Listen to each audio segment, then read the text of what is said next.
Okay, so hello everybody from Sfas, the holy city, in the Shem beginners Kollel, and the idea is we're discussing the most amazing. I shouldn't say the most. Well, I don't know. To me, it's the most amazing Sikha of the Rebbe, which is the last Sikha, the Rebbe's Parshas Vayakov.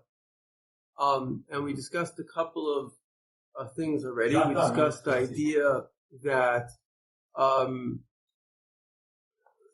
really life is all about unity, right? We find that this I heard from Rabbi Jacobson based on Kabbalah. It says Shema. So Rabbi Jacobson says that it says Shema Yisrael, Hashem Elokeinu, Hashem Echad, that God is one. So this is the most famous thing in the world, which is, why does it say one? It should say only. And the answer is because there's something greater than being only. You can have the best bachelor in the world, but he's still a bachelor. And you can have a marriage, which no marriage is perfect, right? Part of the problem that we have today is that everybody has this image from the media of perfection. So if your marriage isn't perfect, if something isn't perfect, it's a whole disaster. It's not a disaster. Nothing is in the world is perfect. Perfection doesn't exist. If it is perfect, it's a statue and it's not alive. Something that's living is always growing. And growth means you have to leave one reality to get to the next reality. Like, for a worm to become a butterfly, it's not a perfect process, right? He turns into a mush. And everything, that's what it says, that there's no such thing as a yesh, mi-yesh without an ayin b'em. There's no such thing as a new reality without an in-between stage, which is an emptiness. There's no new, let's say I have a building, and I want to make it upgraded, most amazing upgrade possible.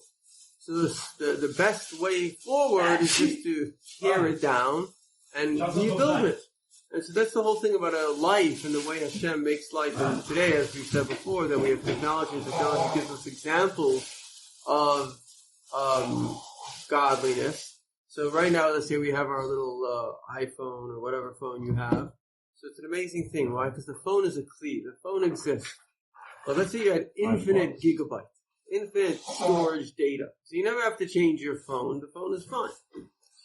What you do is you start to download new programs. And every program you download is a new way of functioning. You learn how to, let's say you have a telephone, and you have a computer, and you have a this, and you have a that. And then there's new technology, new. So we're always able to grow. We're always able to increase.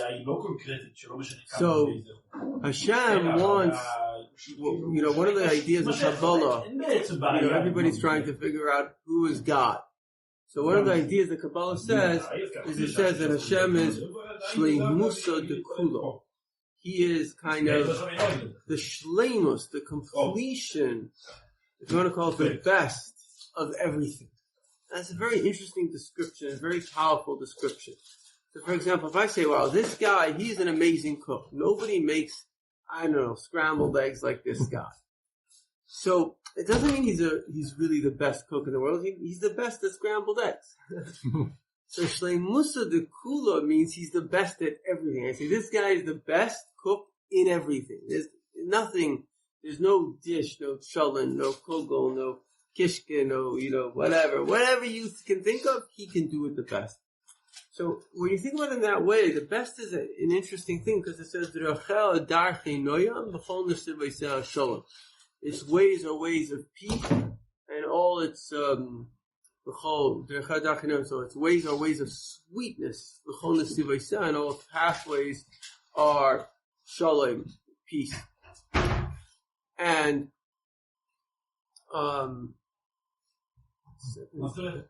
so what's the idea behind that? The idea is like this, that something that's good, it's very interesting. You look at the things Hashem made, let's say a scent from a flower, or a fruit. Like nothing really is as good as a fruit, it's always the best. But there's a certain, what we would call an edelkeit, there's a certain it's not, light is a good example. Too much light would blind people. Too little light, you can't see. So everything that Hashem did, He does it in the proper mizuk, the proper ingredients, the proper blend of chesed and glory. That there's enough revelation, but there's also enough concealment. Too much of something would overwhelm, and too little of something you wouldn't get it. And that's the true best, like a cook that makes something and you're just good at that one thing, that's all you can do, so it's a limitation. But if each thing has a certain, you call it a sweetness, it doesn't overwhelm you, and it's complementary, then you get to something very, very deep. And that's really the way of Hashem, like we discussed the other day. Maybe it was a different class that I was saying it, that the Rebbe, we see very much had, as Rabbi Evan Yisrael said, that if you had to define Mashiach, what was the Rebbe? Meaning, he had the qualities to understand. He was obviously understood a lot. To understand who Mashiach is, the Rebbe fits the bill. Somebody once asked the great rabbi, he says, what do you think about what they're saying? The Rebbe's Mashiach. He says, if the Rebbe's Mashiach, I don't know. But if Mashiach will be like the Rebbe, it'll be a good Mashiach. So the Rebbe definitely had, so what was one of the great things about the Rebbe? He also had this quality of sweetness, right? There was no radicalism. We said this the other day. If anybody's too radical in anything, whether it's Torah, in fact, the Alter Rebbe, there's a Torah of the Alter Rebbe, my brother-in-law is a big Talmud Chacham, showed me this. The Alter Rebbe says that if you take anything and you make that the whole thing, that's avodah zarah. So you make only Torah study the whole thing, that's avodah zarah. You make only, even shlichus the whole thing, that's it. Meaning, because Hashem is everything. You can't say it's this to the exclusion. That's one of the very, very big principles of Hasidus and of truth, is that, in fact, there was an Oxford professor who wrote a book on this, which is people usually think of or, this or that. You look at almost every single philosophy, basically it boils down to we're right and they're wrong. So it's like this or that. But in truth, you're looking at and, meaning there's a place, let's say in life, there's a place for the physical, there's a place for the spiritual, it's this and that. And then within the physical, there are many aspects, let's say within health, there are many, many different aspects of what you need for your heart, and what you need for your hand, and what you need for your head. Within the spiritual, there's also what you need for your heart, and what you need for your head. So these things have to complement each other, and for things to complement each other, they have to be sweet. There has to be a revelation, but there also has to be a concealment. There has to be both, because only if you have both, it's in the right ingredients, just like a chef. You're going to make a cake, you have to have the right ingredients, the right amount of sugar, the right amount of flour, the right amount of salt. Anything that's going to be off is going to mess up the whole thing. So it's, obviously, this is a great gift, Shlei Musa Dekula. And really the only way we can get Hashem and Shlei Musa Dekula is through humility. Why? Because our minds can never be smart enough to understand the mix. We're just not capable. There's too much information. Famous guy, his name is Malcolm Gladwell. He wrote a couple of books, I think called The Tipping Point, is very famous, like economist and stuff like that. So one of the things he says is like, there's too many details here for somebody to figure this thing out. It's too big. There's no way a person can, that's the whole thing of science is like, we're going to figure this thing out. But you can't. And so the one thing that you can do, and this is where science fails and where religion, or at least Judaism succeeds, is the idea of saying, you know what, you don't have to figure it out.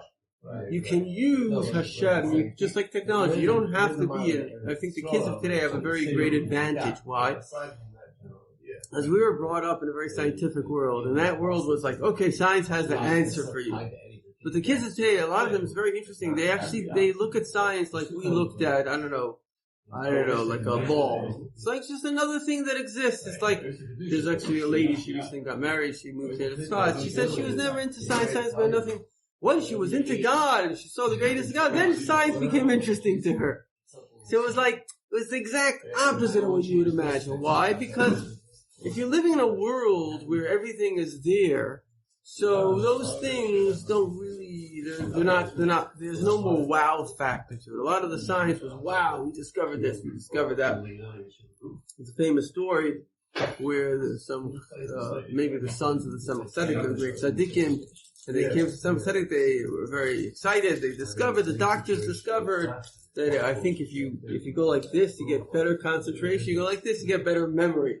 So he took out a sefer Chassidus and he showed them that it's written in Chassidus. In fact, personal story, is I was learning with my uncle, who's a very great rabbi. We're learning literally from the Samach Tzedek. He says that in the brain there's like this 3D hologram of all the images of the body. And so when you feel something, right now I'm touching the table, I feel the table, it's actually the brain has an image of your hand, and it makes you think that you're feeling it on your hand. And we're sitting right next to a psychiatrist who said that's taka the way it is.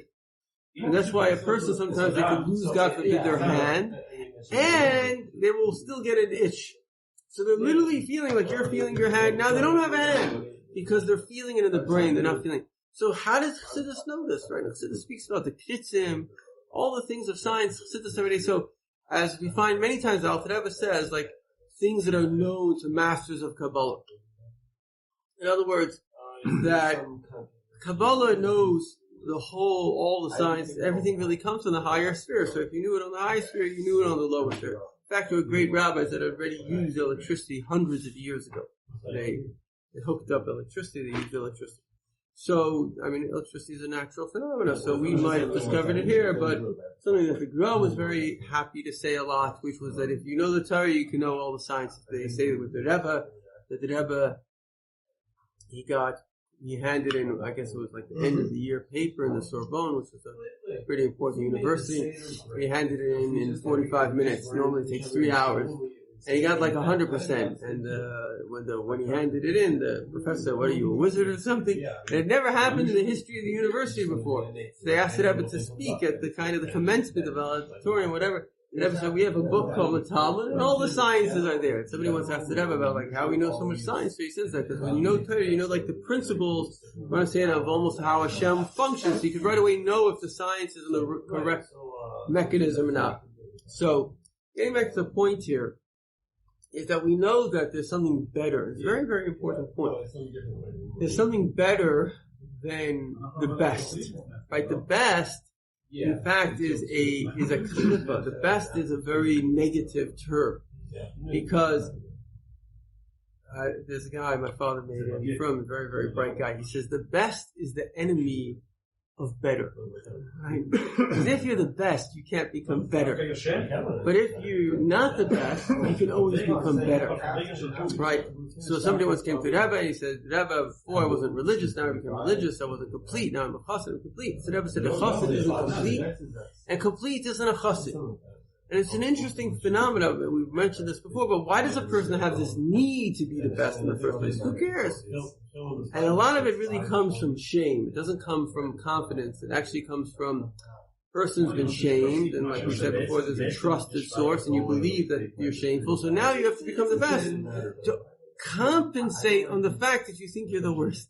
But you're not the worst, and the person who shamed you it doesn't have a right to shame. No one has a right. So the whole thing doesn't begin. It's a game that is being played. It's like two people are playing. I don't know, let's say you have the best football player, but who cares? The other guy's not into football. He's into Torah. It's like your whole world, which millions of people are going crazy about, and you're a big hero. It literally doesn't matter.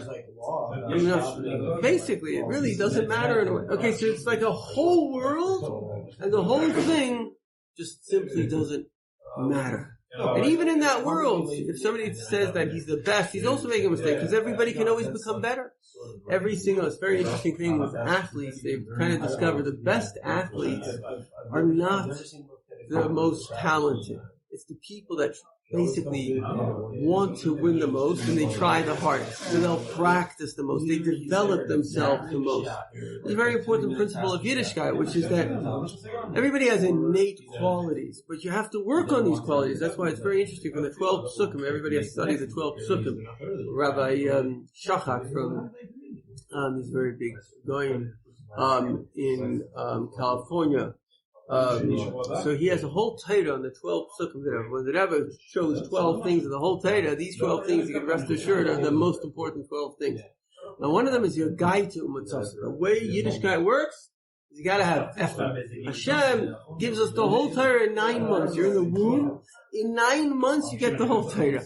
I mentioned this. I have a friend who literally showed me a picture of his baby in the womb, and there's like a picture, like the baby's like, I don't know, this small, and there's a picture of like a face, like that big. Like you would imagine maybe the angel teaching this kid Torah. It's like amazing image.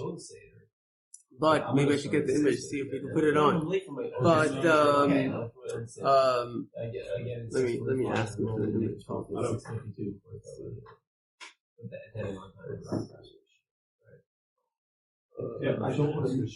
Okay, no, let's not. But the story is that in 9 months you learn the whole thing, right? And we know it's true because there have been people, even in our own generation, that remembered it. They had a clear memory of the whole thing. And then Hashem sends you back to the world and you forget everything. And then you have to learn how to speak. And by the time you're 2, you're ba ba ba ba. And by the time you're 5 and 6, maybe you could begin Chumash. I actually just met a Yemenite Jew. Now, the Yemenites are very interesting because they had a very strict discipline. By the time the children were 5, they could read the Chumash and with the Targum because they did it. Their tradition is very, very similar to the ancient tradition. I don't know if you know this, but they say that Alter Rebbe read the Torah in the Yemenite tradition. By them, a gimel, I think if it has a dagish, it's a gimel. So I literally heard it this morning. This guy said gimel. It's like a gym. It's very interesting because all the other Jewish, they don't have a J, but they have a J. And it's probably the most accurate in terms of nusach. It's probably the most accurate, very, very accurate in terms of all the details. And like everything is very, very detailed. And the Yemenite Jews, I remember meeting a Yemenite Jew, and when the Rambam came out, the rabbis of Yemen looked at the Rambam, and they said that there are 30 mistakes out of, I don't know, thousands of laws, but the Rambam became their master. And I remember asking, we were talking about Allah, and he's like just a simple guy, he owned a flower shop. But he's like, yeah, the Rambam said, like they knew the whole Rambam by heart. The amount of Torah that's in these kids' brains is extraordinary. So, but still, even then, you gotta learn it. It takes years and years and years and years. And in 9 months, you can download the whole thing. So what does this show us? Hashem is one of the most beautiful stories, very profound stories. A young man came to the Rebbe. And he said, Rebbe, why is life so hard? The Rebbe said, he took out a postcard and he said to him, listen, how much do you think this postcard is worth? He says, I don't know, $1. The Rebbe said, what if this postcard is a painting? How much would it be worth? He said, I don't know, if it's Rembrandt, it's worth $1 million. The Rebbe said, which one would be more accurate? He said, well, the postcard. So the Rebbe says, I don't understand. Why is the one that's more accurate worth $1 and the one that's less accurate worth maybe $1 million? The guy says, I don't know. The Rebbe said like this. Abishter has postcards and he has paintings. His postcards are the angels. The angels are mamish. They're postcard perfect. They never mess up. They always do the right thing. But they were made that way. They did not have to become perfect. They didn't have to work hard at who they are. And then you have people. People are like, why are you paying a painter? You're paying him for the effort. It's not a simple thing to do. He worked for years and years, also a doctor. Why are you paying him so much money? You go to him 15 minutes. Because the guy went to university for 10 years, and he's learning, and he's this, and it's like, he's worked very hard for what he's doing. So this guy worked so hard to get master his skill, and the painting itself takes him months and months, and he worked, and so what are you really paying him for? You're not paying him for perfection. Perfection, you can take their picture and you'll have perfection. You're paying him for the human effort. And that's what Hashem pays us for the human effort. So what is Hashem? What is it says, what is a song? A song is notes, ups and downs. Your soul goes, every single soul goes through ups and downs. And this is God's music.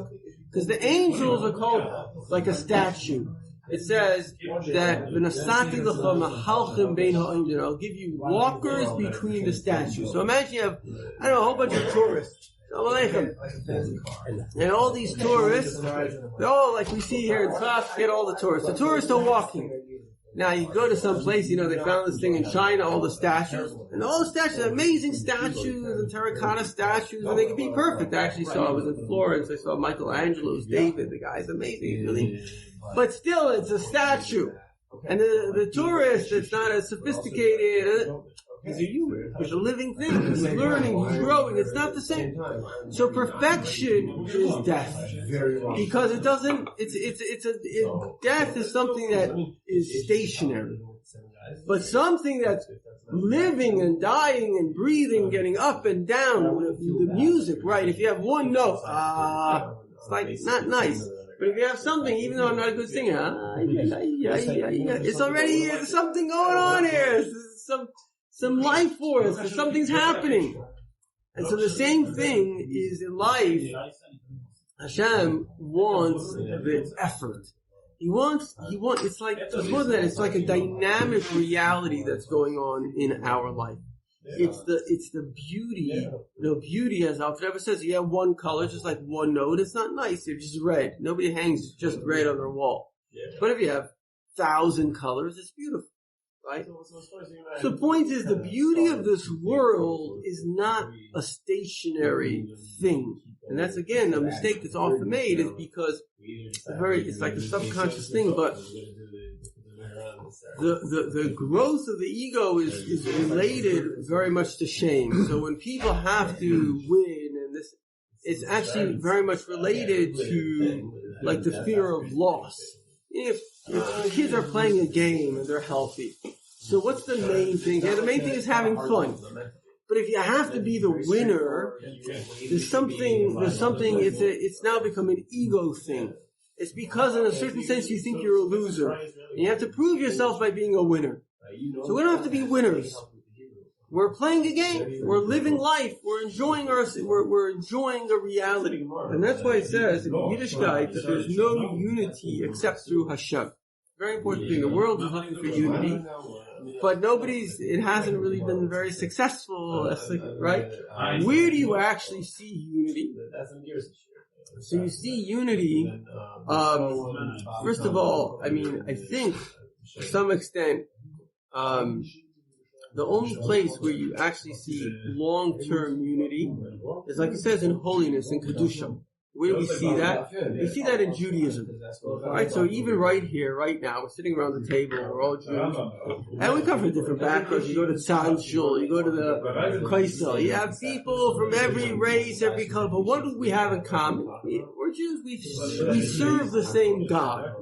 And so only in the way of Judaism, where there's, and like we said before, from this famous guy, Paul Johnson, that Paul Johnson says that, the chief rabbi of England, he asked Paul Johnson, who wrote a famous book, The History of the Jews, he said to him, what did you find amazing about, or what was special about your research of the Jewish people? So he said that most communities, they make this kind of, either it's all about the individual, or what happens is the community suppresses the individual. It's all about the community. And in Judaism, you have this unique ability that it's both the individual and the community. Why? Because here we have a unique concept. It's a very subtle thing, which is actually a very unique innovation of, it's the truth, but a unique innovation of Judaism, which is what? That you're personally responsible to God. In other words, the fact that somebody else steals, let's say, doesn't mean that, obviously if you can help him, you can help him, but that's not your karma. That's his karma. Your karma is what you do. So when you get to heaven, you're going to be judged on what you do. So the fact that he has, and this is again a unique idea of a one God, because if you look at the world from the perspective of like a kind of a pantheistic or a scientific, like what the human being does is no direct relationship to God. Okay, there's a reality. But here what we're saying is no, Hashem has a direct connection to you. So you have a direct, whatever you do matters. Certainly in your life and in your destiny, in your cosmic reality, that is going to make a difference. And so here you have an interesting setup, which is that you can have two things happening at the same time.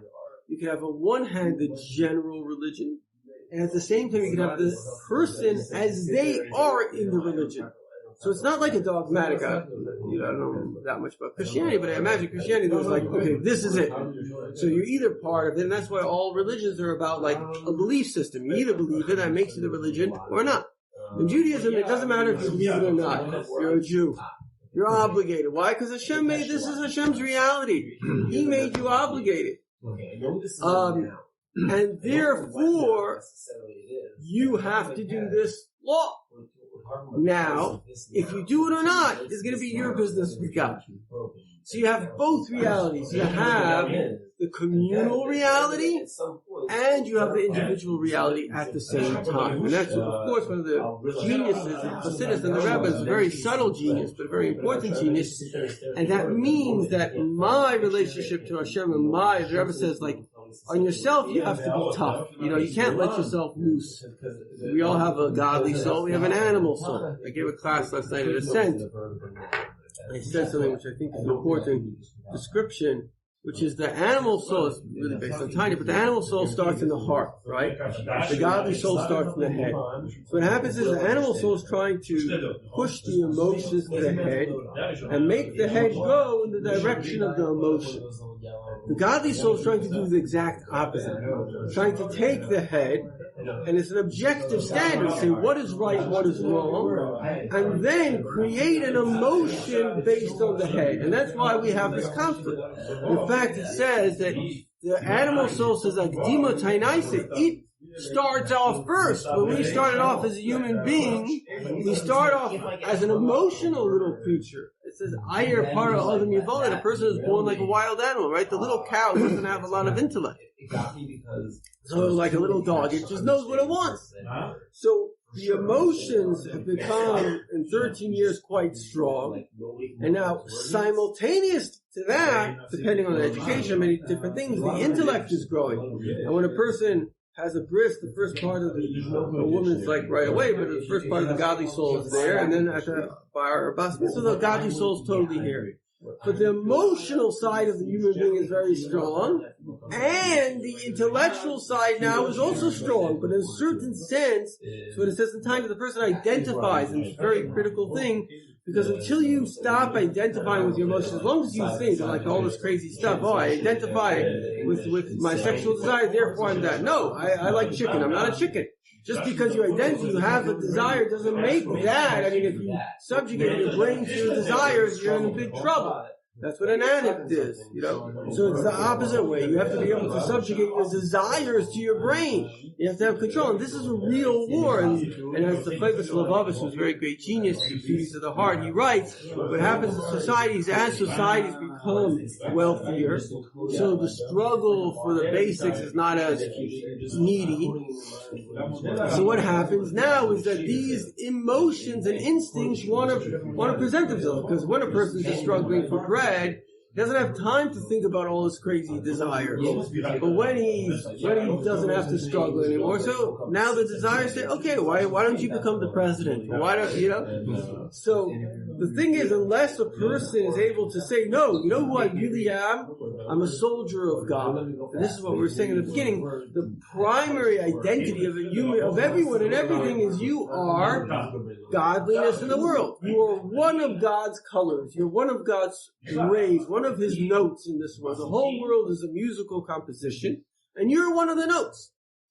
And so, again, my job is to play my note. My job is like, let's say, literally like a symphony. You're the trombone, you're the piano, whatever it is. And your job is to play your thing. And the symphony is not going to be functional unless you play your thing.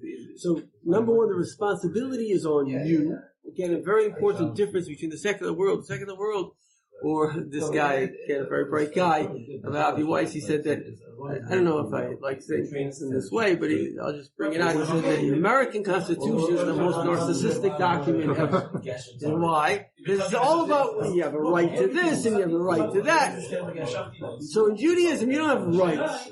You have duties. You have a duty to help the poor, and you have a duty not to be mean. You have duties. In a certain sense, it's a very empowering message to say you have a duty. When you take a child, it's a very subtle but very important thing. When you take a child and you have the American mindset, my child has rights. I can't tell him what to do. He has rights. No, it's the exact opposite is true. Tell your child, make your bed. Tell your child, wash nuggets. Tell your child, make coffee. Tell your child everything he has to do. Eventually, he'll realize that this is the right thing and he'll do it on his own. But number one, don't give him freedom, give him obligation. Because then he knows that he has a sense of duty to the world. Like this guy, right guy from Kansas City. He told me, he's an older yid. He says, in my day they used to spank the kids. I think it was good for us, So in other words, Anyway, in any event, the point of the matter is, I'm not advocating that, but the point is that the whole thing of a human being, like the Rebbe said, what's the whole thing of education?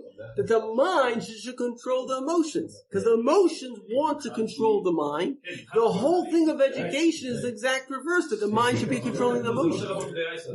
And what are we seeing now? This is what the Chavis Levov says in society. So you get these societies where it's just emotions. Like we said from the Rebbe Marash, that if you were to castrate all the philosophers, they'd abandon all the philosophy. Because all their philosophy is just like idol worship. They said, why were the Jews into idol worship? You have to be an idiot to think that a stone is an idol. But the stone doesn't tell you how to behave. If you want to have sexual perversion, go ahead, do it. So an idol is very convenient. It lets you do whatever you want. And it's not that the Jews were stupid and they thought that the idol was real. But they had this desire, right? After Moshe Rabbeinu was dead, suddenly what happened? They went to sexual perversion. One day, why? Because the desire was there. Moshe Rabbeinu, and that's actually one of the reasons that Freud speaks about this. In a certain sense, you might say that certain sources of Judaism are similar. But Freud says, what's the reason for anti-Semitism? He says it's a subconscious rebellion against conscience. And we see that very clearly in a certain sense. I don't want to mention that people, but certain anti-Semites understood this. The Jews are the conscience of the world. We don't want a conscience. We want to be savages. As long as the Jews are around, it won't make us, we're not going to be free of a conscience. So the point of life is very, very simple. Number one, we have to have the identity number one, which is I am a creation of Hashem. I had this thought this morning, when you actually think about how many billions and trillions of different creations. I saw this little beautiful dove. I was diving in sand, and there's this little dove. You look at the dove; it's beautiful. But more than the physical is the spiritual. It has a whole life and a personality. It's like it's this whole entity. And there are zillions and gazillions of entities. What we see is nothing compared to what there is. It says for every Jew corresponding, there's like 70 Gentiles. For every Gentile corresponding, there's like 70 domesticated, animals. For every animal, there's like 70 wild animals, just number game. For every wild animal, there's like 70 birds. For every bird, there's like 70 shindalids. For every shindalid, 70 angels. And each one is a complete being. Right? We know within ourselves, basically probably every cell has a memory. It's like almost a complete being. Within yourself, you have 30 trillion beings. And within your gut, you have 30 trillion bacteria. It's not fathomable to understand what's going on. If you think about an atom as a living entity, within yourself, you have more atoms that there are stars in the universe, which is 100 billion times 100 billion. And these things all have consciousness. It's like unbelievable what's going on. So what's the beauty of this whole thing is that each one of them is serving Hashem. Everything is part of the same symphony. Now, if this applies to the world as a whole, it applies to Jewish people in particular. Why? Because we know as Jews, we're literally one soul. We're literally, and this is something that the Rebbe speaks about. Again, this sikha is a very, very short sikha, but it has a lot of content in it. So we know that in the second chapter of Tanya it says, "Nefesh Hashenis B'Yisrael Hichelik L'Likam Imal Mam." The second soul of a Jew is literally part of God. So how does that happen? What is this technical? That's the interesting thing about Kabbalah. Chassidus is like inspiration. It doesn't matter how it happens, because it's true. So it's like, wow. But Kabbalah is like the mathematics of all this stuff. So basically, I don't know it exactly, but something like this. That in the world of Atzilus, the highest world, the realm of oneness with Hashem, the soul is kind of created. It's like a flame. And then Hashem takes his own kind of flame, his own self, and he merges with that flame. What happens when you put two flames together? You have one flame. So literally Hashem is united with you. The Rebbe says very, very interesting. And when you think about what the words of the Rebbe, it's very, very profound. This is the last sikh of the Rebbe. And the Rebbe says this is Reishis Havai. The whole thing of life is serving Hashem. And the Rebbe says in this sikha, the very last sikha, that this is the beginning of service of Hashem. You say, what's the beginning of service of Hashem? The beginning of service of Hashem is to know that you are in essence Hashem. Now, why is that so important? Because the whole thing of how we behave, every human behavior, is literally based on how I see myself. Famous story, there's a guy who had a mental condition. He decided he's a chicken.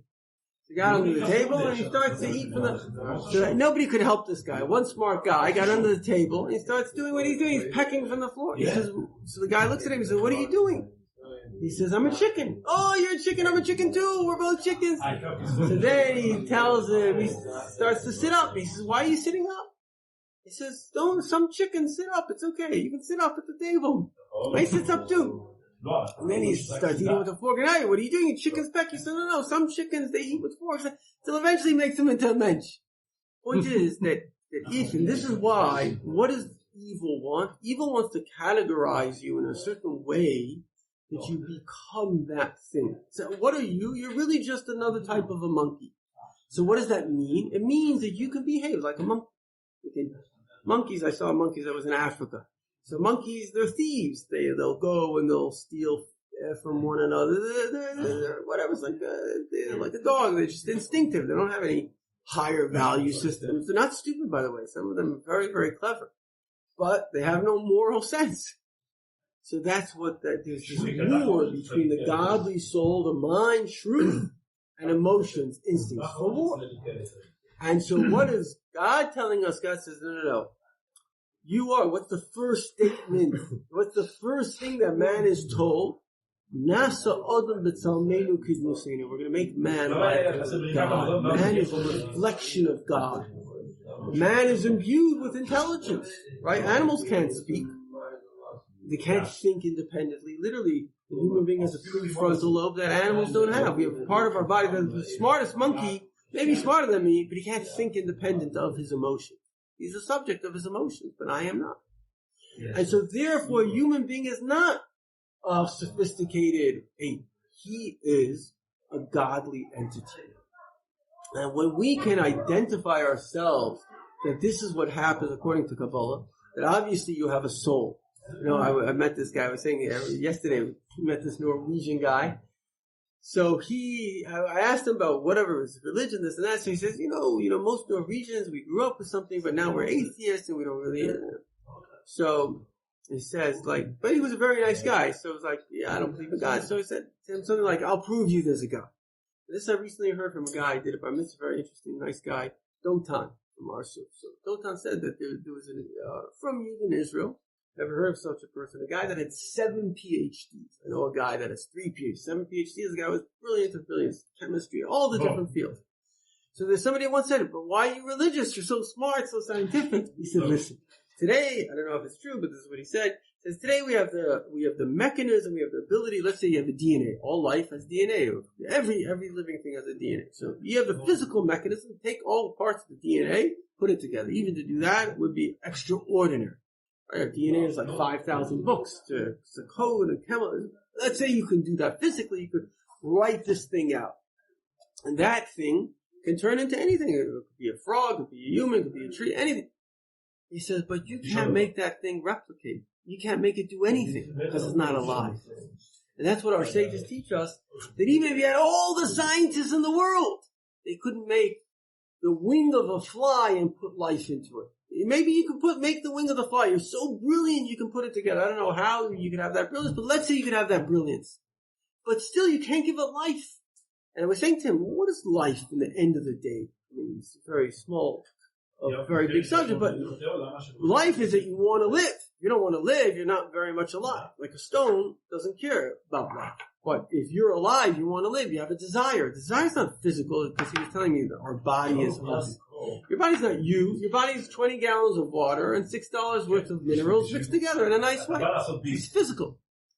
The fact that you want to exist has nothing to do with your body. It's a spirit that happens to be inside your body. The fact that you care about things making sense has nothing to do with the body. The body, physical thing, doesn't need things to make sense because you have an intelligent soul and things have to match up to you. The fact that you love God, it's not a body thing. It's a spiritual thing that you're born with. And not only that, a psychiatrist, big researcher told me, I mentioned this before, we actually have parts in our brain that light up when we're spiritual. Literally. So spirituality is connected to the physical matter of the human being. So a person by nature has to see themselves. This is what it says in Tanya. We recently learned it. Nafsham ikar.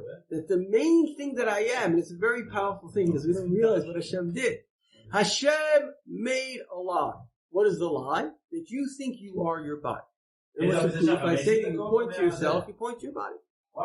So a child is born, he sees a physical world. He senses the world, he perceives the world through the five senses. He doesn't know, he doesn't have a brain to think at that stage. So he literally considers himself as a body. And now you have to rewrite the program. You say, no, I'm not a body. I'm actually literally God himself. How am I God? I'm not God. But God made a divine spark, and this is the way the Kabbalah tells. Made a flame, a spark, because there's a life force in me, that's for sure. And then he connected with that life force, and the two became one. And these are the words of the Rebbe many, many times. Chad mamish, literally one. So Hashem and my soul are literally one. Once you understand that, that's Reishis Havayit. That's the beginning of the Havayit. Because in order to sense, why is it so important if you think about it? If the whole thing is about unity. Because in order for me, what is identification? Identification is that I see you, your identity and my identity is the same. So if my identity is my body, then you have a body and your body isn't my body. But if my whole identity is, let's say, the fact that I am a divine being, then you're just as much a divine being as me. There's no difference in divine being. We're all equally divine beings. And at that level, we're literally, like he says, brothers and sisters, we're literally share the same Father, share the same source.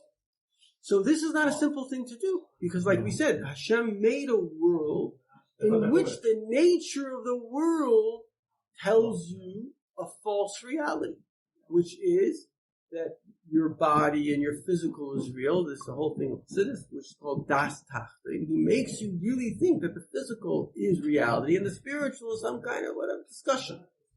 But really it's the opposite. The spiritual made the physical.